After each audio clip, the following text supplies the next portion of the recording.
Por la señal de la Santa Cruz de nuestros enemigos, líbranos, Señor Dios nuestro, en el nombre del Padre, del Hijo y del Espíritu Santo. Amén. Señor mío y Dios mío, creo firmemente que estás aquí, que me ves, que me oyes. Te adoro con profunda reverencia. Te pido perdón de mis pecados y gracia para hacer con fruto este rato de oración.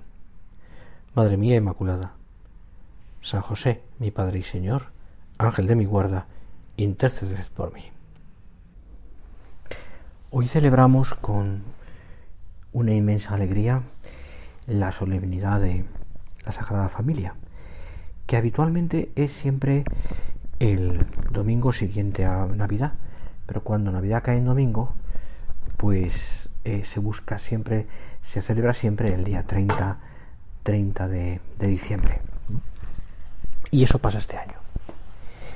Y vamos a hacernos oración esta tarde sobre esto, pensando en la familia y pensando en tantas cosas que alrededor de esta institución tan importante, a la que todos pertenecemos, porque todos tenemos una familia, pues se nos ocurra. Y sobre todo podamos hablar con el Señor, que Él también es hijo de unos padres, y también vivió en una familia porque vivió como todos los hombres. Cuando concretamente San José María empezó a hablar de vocación al matrimonio, nos ponemos al comienzo del siglo XX, en una situación en que todavía faltaban años para el Concilio Vaticano II y todavía había una espiritualidad también muy concreta, pues aquello generó cierto desconcierto. Hablar de santidad y matrimonio, porque no entraba el concepto de la santidad como la entendemos, es decir, incluso la canonización de una persona que haya vivido en la tierra, ¿no?, en una vocación matrimonial. No produjo cierto desconcierto. Te ríes, decía concretamente, fijaros, en un punto de camino. Te ríes porque te digo que tienes vocación matrimonial.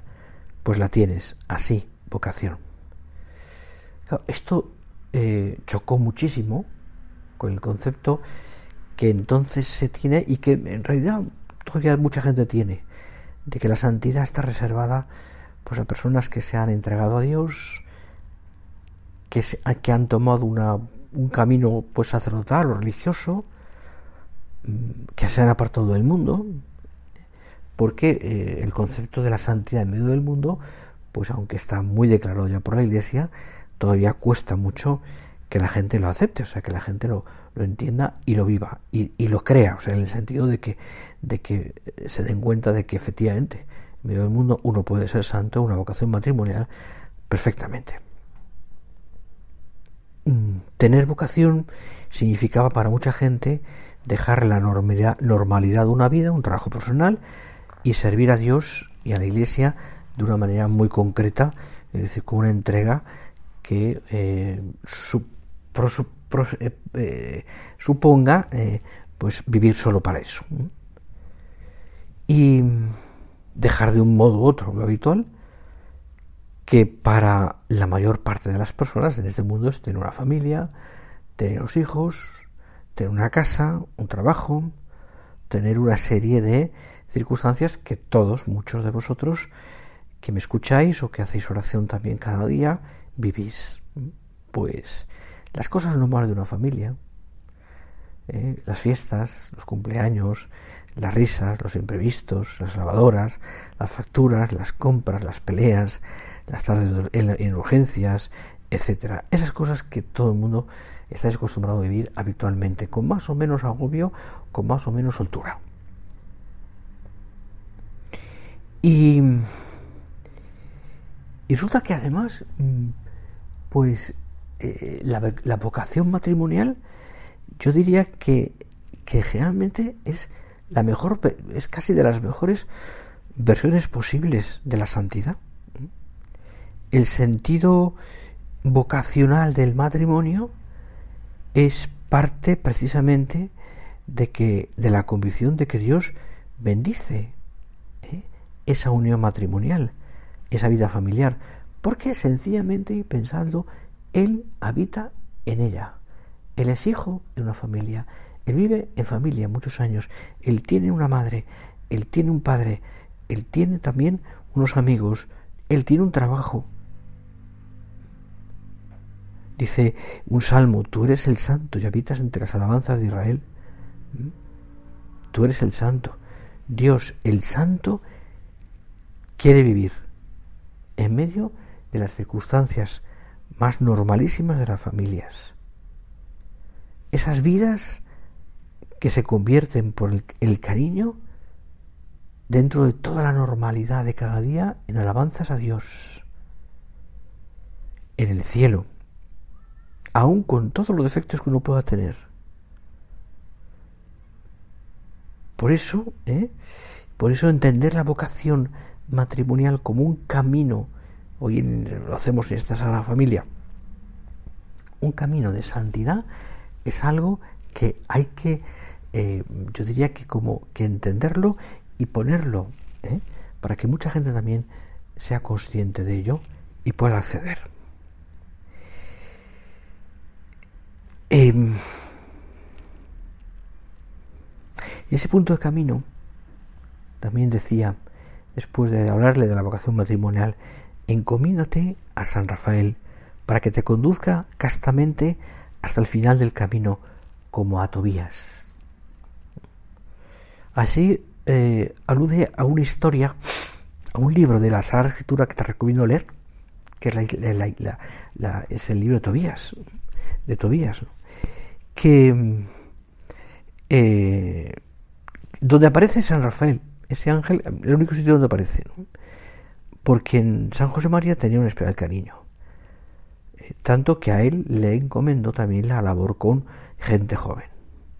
Es encantador ese libro, decía una vez.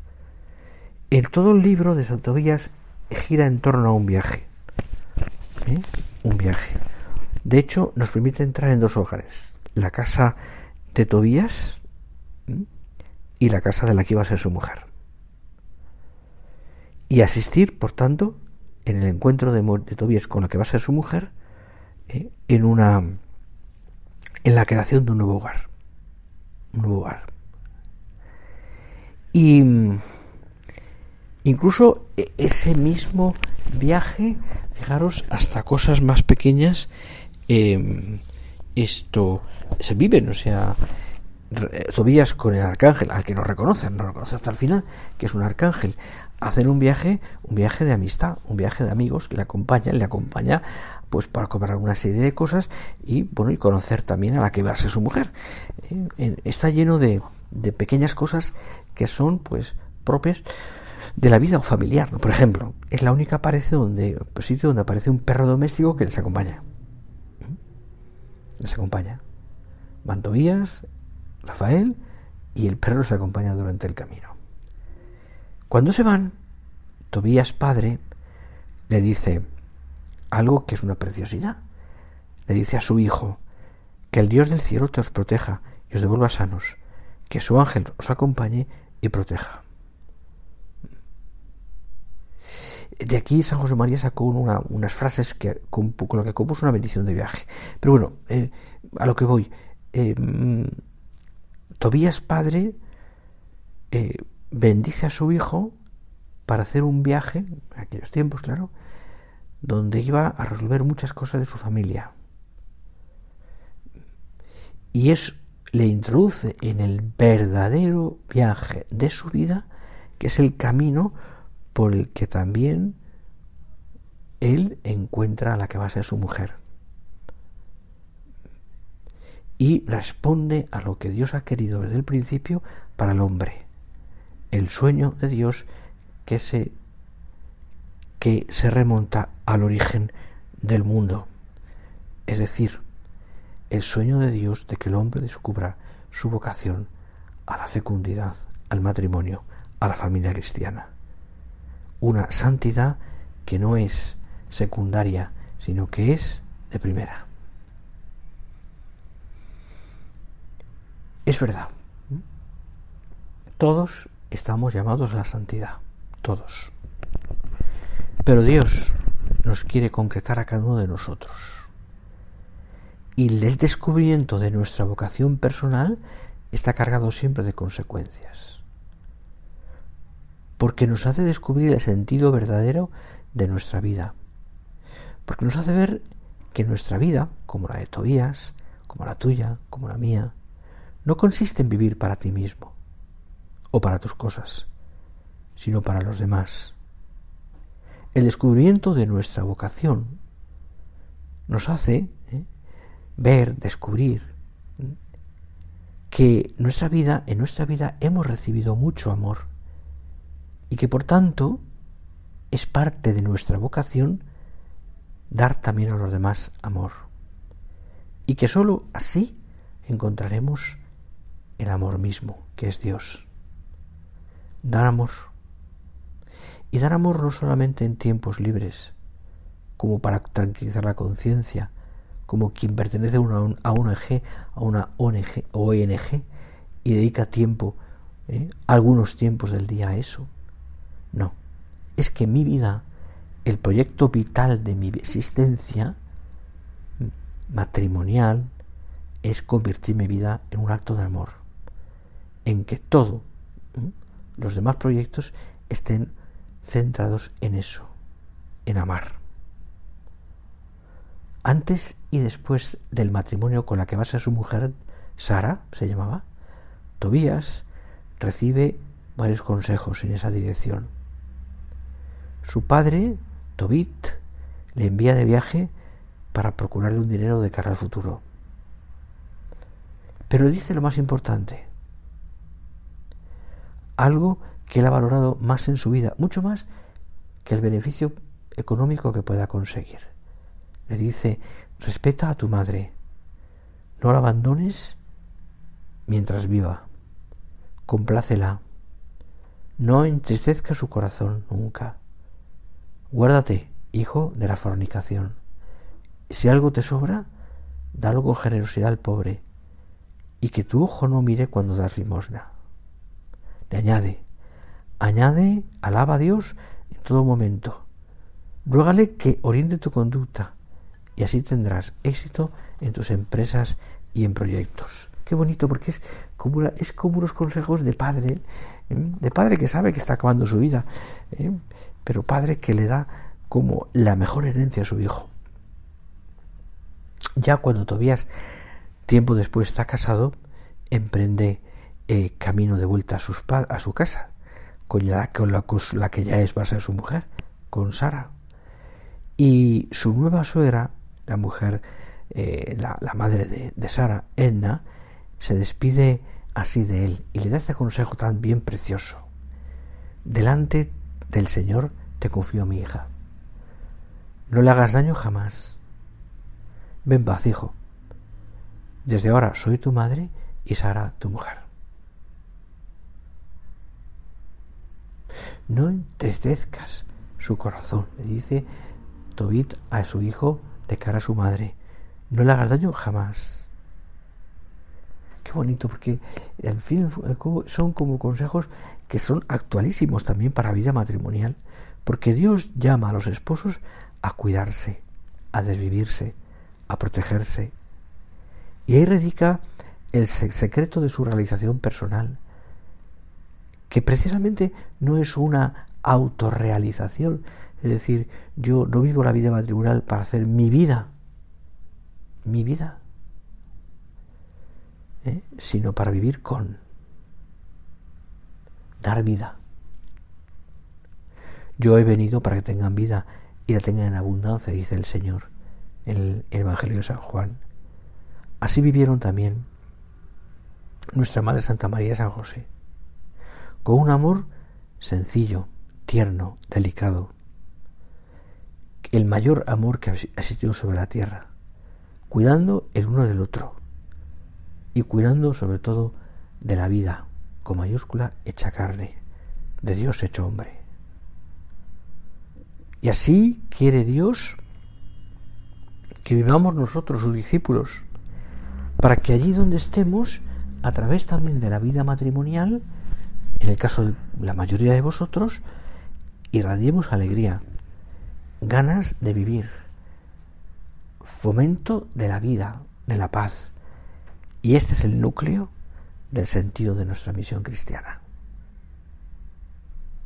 Por eso es de una belleza enorme la vida matrimonial, vivida limpiamente, santamente, vivida para los demás, donde uno vive para quien, con el que está, no vive para sí mismo, ¿no? Sino para la persona con la que ha unido su vida para siempre. Nuestras ciudades, decía el Papa Francisco, se han desertificado por falta de amor, por falta de sonrisas. Muchas diversiones, muchas cosas para perder el tiempo, para hacer reír, pero falta el amor. Y es especialmente la familia,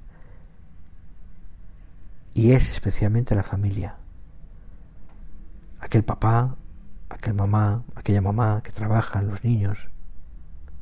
La sonrisa, añade el Papa, de una familia es capaz de vencer esa desertificación de nuestras ciudades, y esta es la victoria del amor de la familia. Vivir significa dar vida. Vivir significa dar vida. Vivir egoístamente es tremendo porque nos llena de soledad. Vivir significa darse, salir de nosotros mismos, de nuestros círculos concéntricos que nos agotan. Este descubrimiento, que puede darse ya en la adolescencia, pero que a veces no llega hasta muy tarde, marca el verdadero paso entre la infancia y la madurez. Se podría decir que cuando uno es capaz de dar vida es cuando verdaderamente se siente persona. Porque vivir es desear. Dice concretamente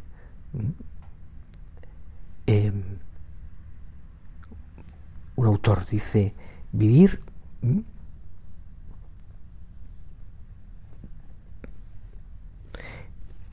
es desear más, siempre más.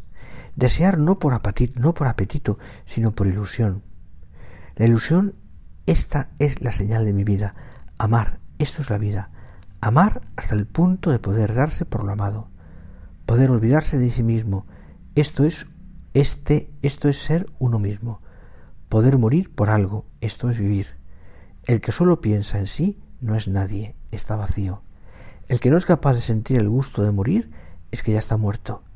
Solo el que puede sentirlo, el que puede olvidarse de sí mismo, el que puede darse, el que ama, en una palabra, está vivo.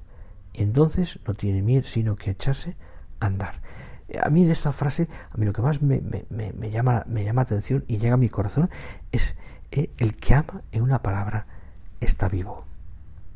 Claro, es que si no vivimos para amar, estamos muertos. Estamos solos. Estamos solos.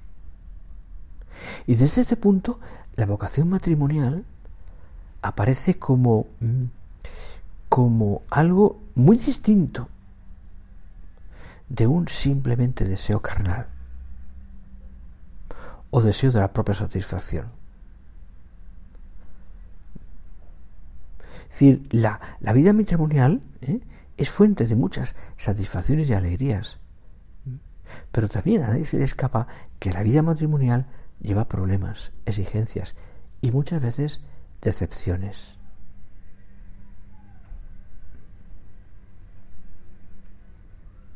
Esto me parece que hay que considerarlo despacio.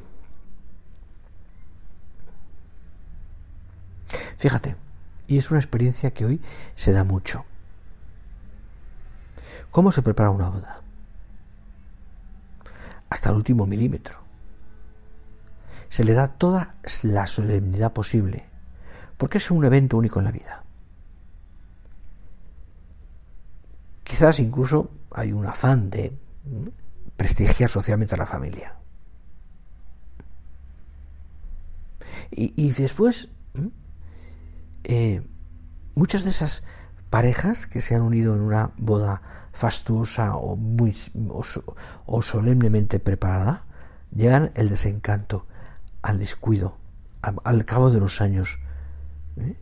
Porque en lo cotidiano, donde realmente se ve el amor matrimonial, en lo de cada día, cuando surgen problemas, cuando uno es más consciente de los defectos de la otra persona, cuando uno experimenta a veces, precisamente por el pecado y por el corazón pequeño, que uno es incapaz de hablar, de escucharse o de curar heridas o de derrochar cariño, entonces ese amor del principio queda vacío, frío, roto.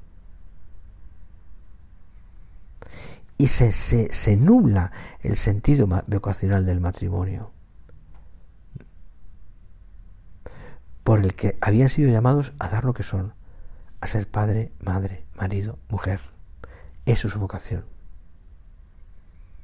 Y entonces, qué lástima. Una familia que se sentía feliz, a la que Dios quería feliz, ¿verdad? En medio de las dificultades, se queda simplemente en una familia o en matrimonio donde se aguantan uno al otro. Eso puede durar poco. El día que un hombre y una mujer contraen matrimonio, responden que sí a la pregunta acerca de su amor recíproco.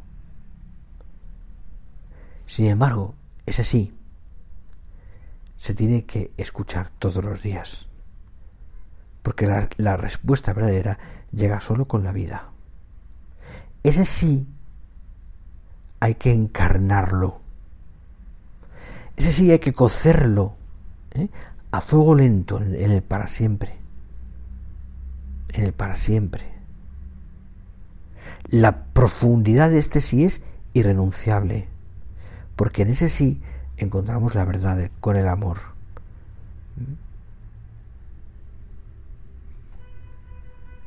Así es. La Iglesia no defiende con esto una verdad abstracta como de manual, sino que protege la verdad concreta de las vidas, de las familias. Protege las relaciones entre las personas. Protege el amor verdadero. Y quiere desenmascarar esa visión que a veces puede tener una persona, y muchas personas, del matrimonio como una especie de jaula insoportable. Cuando eso pasa es porque ambos son egoístas, porque no han entendido que el matrimonio se basa en la cruz, pero una cruz por la cual llega la vida. Hay una ceremonia, yo la he hecho alguna vez, que no es habitual, pero algunos matrimonios lo hacen, de estos matrimonios o novios que tienen un sentido más vocacional y cristiano de su vida, porque se está difundiendo, es una tradición croata. Ya sabes que el pueblo croata es católico, ¿no? Y es una tradición que no recuerdo bien el sitio concreto de Croacia, pero se dice que en aquella ciudad, el pueblo, no se conocen los divorcios ni las separaciones, al menos en general. Bueno, pues la tradición es la siguiente, simplemente es que los novios pues aportan para la boda una cruz.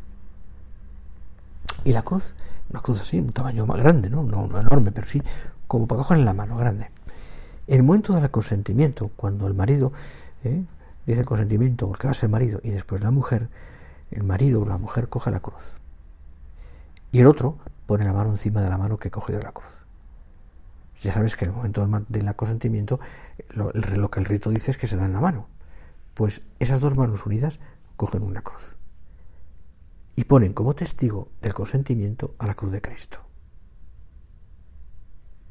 Están diciendo que sí para siempre delante de la cruz.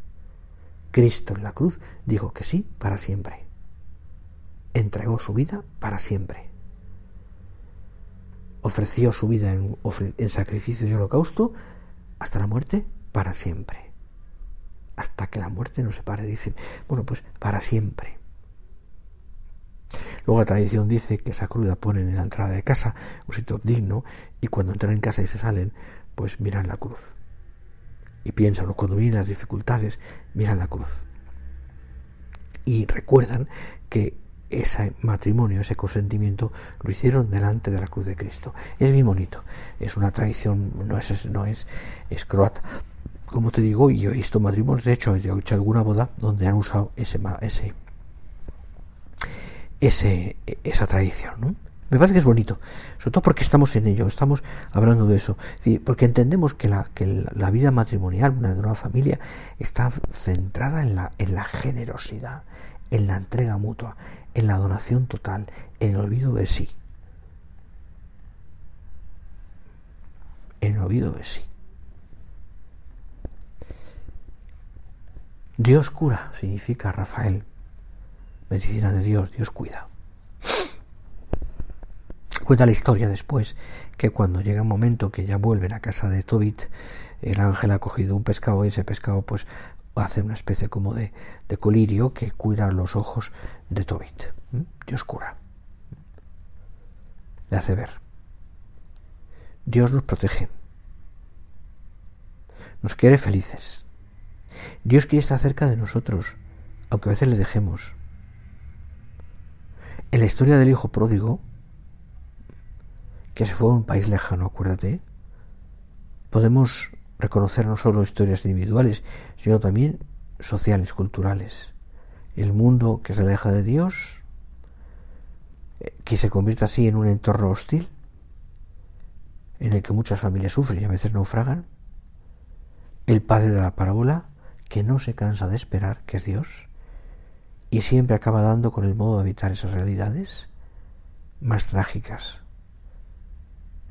Volver al encuentro de cada persona, aunque muchas veces sean muchas las heridas que haya que curar.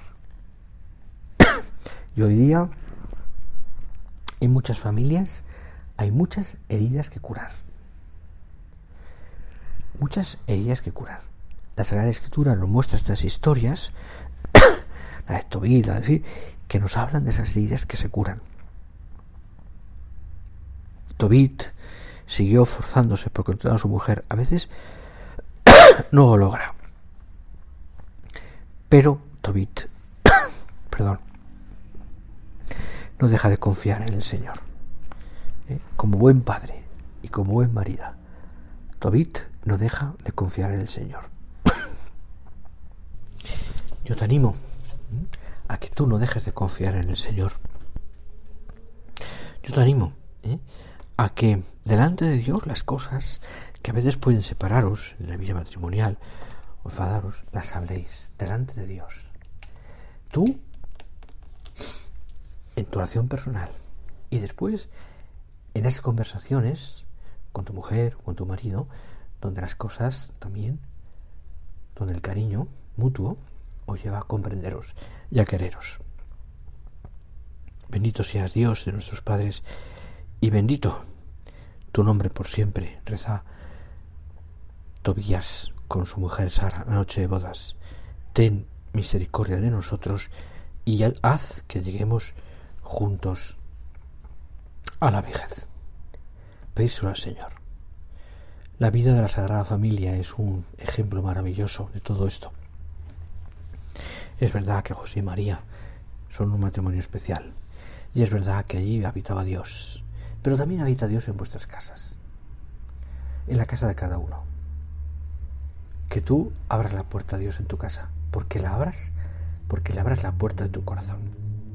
Eso te ayudará a querer más, a ser mejor esposo, mejor esposa, mejor padre, y a pensar que el Señor, habitando en tu casa, bendice vuestro hogar.